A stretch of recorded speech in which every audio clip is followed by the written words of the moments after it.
Welcome to Whachacha's Tabletop World, a channel devoted to the love of board gaming. My name is Sweetness Whachacha, and these are my thoughts on Dorfromantik. If you'd like to see a brief overview of the game, click on the link on the screen or down below.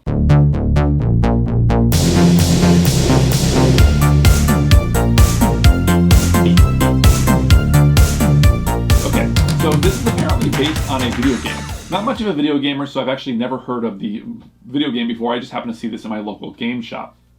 So I'm unfamiliar with that. And I guess the first question asked, is it a game? So it's a little bit funny because you can't lose this game.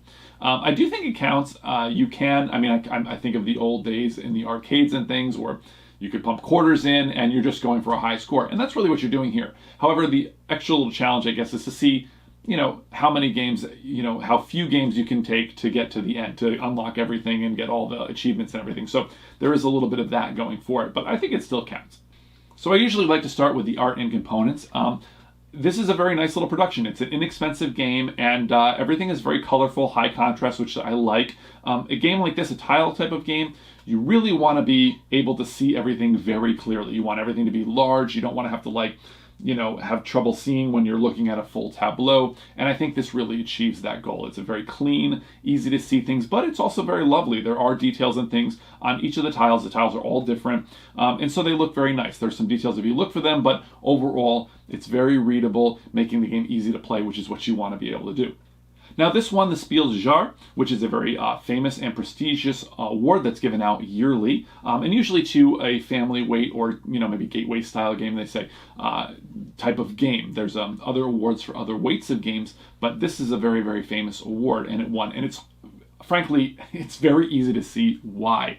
This game is very enjoyable. It's the kind of, I think maybe each of my games was 40 minutes at most. And you get all these little psychological rewards. Now, I said I'm not much of a video gamer, but having achievements in games and things, it's kind of cool. You can go for these different things.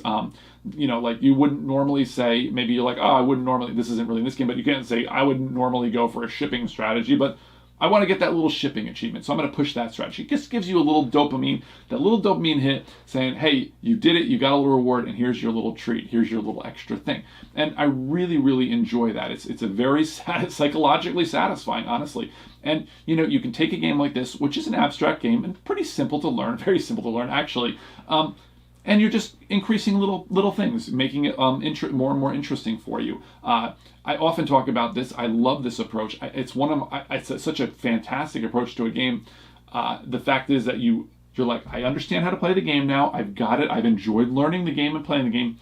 And now give me more. I want you to continually add rules so you're not hit right at the beginning with a really complicated game. Now, this game never gets really complicated, but it is a nice little system. I like that quite a bit. It keeps you interested. It gives you the new rules to be interested about, and it gives you the little treats of reward. So not quite a carrot and stick approach, but a little bit, I guess. I often talk about games like Magic Maze, which does this very, very well, and amongst some other type of games. But again, I really like that approach.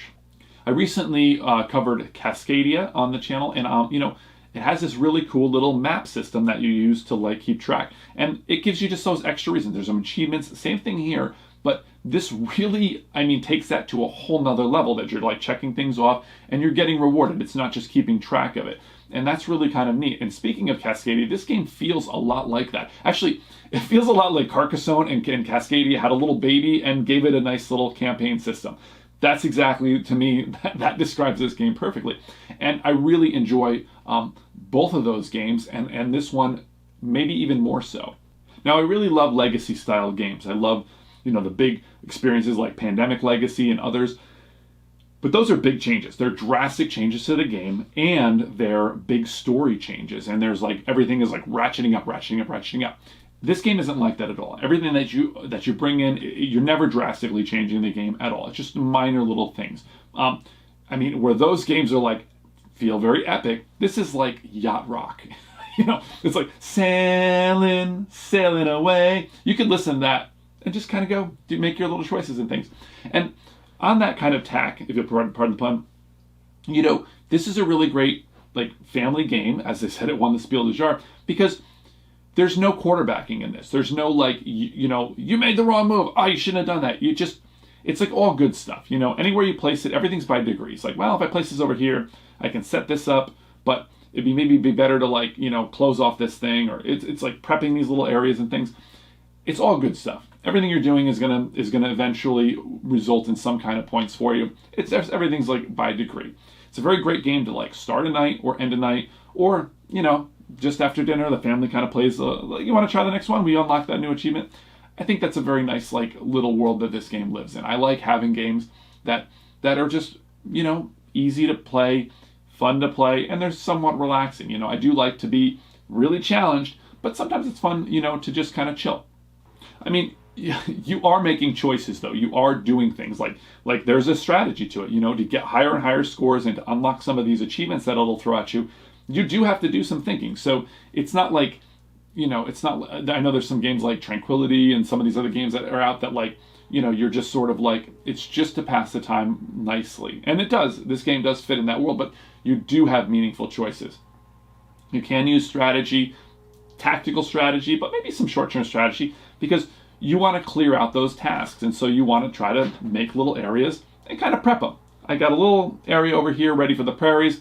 I'm working on my river here. I've got 3. I don't want to add to that river again, because if I get a 4 river, I can add that, and then the 5, and then the 6 if they come out in the right order. Maybe have 2 of those started. So there are choices, not like a huge wealth of choices, but they're there. Overall, very, very fun. I mean, the marking up your campaign progress, I really love that. I love that those little dopamine hits, those little psychological rewards of like, this is for you, you did a good job. And it's kind of fun to try to push your score, you know? And sometimes maybe you won't be so optimal because you're trying to unlock something and you're not going to get as high a score as you did last time. So that's in its own little like interesting point. But yeah, very approachable, very enjoyable, and honestly very great solo. I played like 10 games of this in one day just by myself. I thought it was so fun. So yeah, a very easy recommend to me for me. Not hard to see why it won the Spiel des Jahres. So hopefully this review helps you to decide whether or not this game is for you. If you'd like to see a brief overview, click on the link on the screen or down below. But for now, I gotta roll.